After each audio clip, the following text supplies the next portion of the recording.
Hey guys, what's up? This is Tyler with Analytive, and today I'm going to answer a question that I get quite a bit.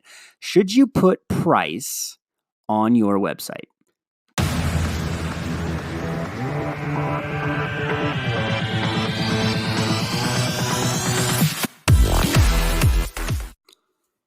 Hey guys, this is Tyler with Analytive, and today I wanted to take a minute and address a question that I get from time to time from either clients that we work with or when I go out and I give a talk and give speeches. For example, I was speaking at the Fort Collins Startup Week here, probably about a month ago now.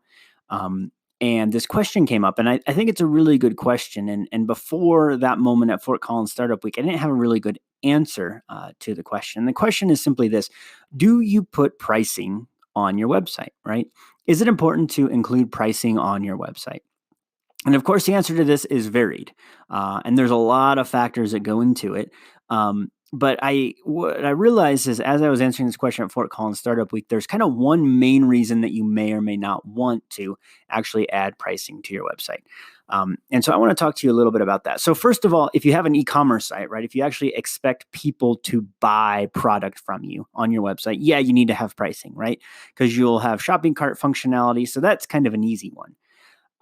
But what about the rest of us? What about if maybe you work in B2B, or I think the person who asked me was maybe like either a massage therapist or something along those lines, where it was they provided kind of a unique service. And in a situation like that, it could really go either way, right? I mean, if you charge $125 an hour, do you want to put that on your site? Maybe that's helpful, right? Maybe you want people to be able to book right online, know exactly what they're going to pay. Or maybe not, right? Maybe you want them to actually call and make an appointment because for some reason, either you just maybe don't want to publish your pricing, so competitors will steal it, or there's another reason. But more than that, there's one overarching reason that you may or may not want to put pricing on your website. And in order to answer this, we got to think about what price is, right? So price is simply an exchange of money for some sort of value, right? So if I buy, a plastic cup, right? I'm sitting here in my office and I have a plastic cup on my desk. What's a plastic cup worth to me? I mean, it's worth maybe a dollar or two, right? So if you told me that this was worth $10 or $20, no thanks, right? I'll just take my little plastic cup that I drink water out of, and I'll get a cheap one somewhere else. Right. But price is simply a measure of value. As soon as you put a price on something, people are measuring the value of it for good or for bad. Right. If I tell you that this car costs $1 million, you probably get an idea of a car that costs $1 million, maybe like a Bugatti or a Lamborghini or something really, really fancy. Meanwhile, if I say he bought a brand new car and it was $30,000 or $25,000, you kind of get an idea of the value, maybe a Kia, right? Something simple, little, 4-cylinder engine, 4-door sedan, not anything super, super complicated, right? So price is more than anything an indicator of value. Okay. So the question is, the answer to this question is, when you put price on your website, you are indicating a value. So the very first thing that you have to do, though, before you even think about price, is establish the value, right? So say you are a massage therapist and say you're really good at it, and you're going to charge, back up. Somebody probably has an idea of what they have paid massage therapists in the past, or what the going market rate is. And I don't actually know, right? Maybe it's $60 an hour. Maybe it's $100. I don't know what standard. I think it's right around 75 I just think I've picked that up somewhere. I don't actually know, maybe way off, but so let's just say, for the sake of our example, that's $75 an hour. Now, if you charge way more than that, right? And somebody sees it on your website, they might bail, right? They might say, hey, my friend charges $75 an hour to, get a massage, whereas this person charges $250. It's a very different price comparison there. So the first thing that you have to do before you even think about putting price on your website is establishing the value, right? Can you establish the value of what you are offering on your website? And if the answer is yes, then I think you can go ahead and put a price along with it, right?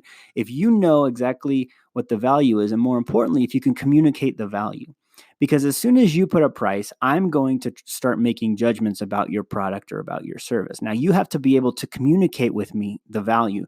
You have to basically get me to be convinced that whatever you are about to price out is worth it, right? It's got to be worth it. If it's not worth it, then I'm going to bail. I'm going to say, well, this is too expensive and I'm going to go somewhere else. The reason a lot of B2B companies, there's several reasons, but one of the main ones is a lot of times it takes a full proposal, or it takes an in-face meeting or a series of in-face meetings or some kind of more complicated quoting process, right? Rather than just saying, well, here's the service and here's what we offer. It's a lot different than buying, again, a plastic cup for $1.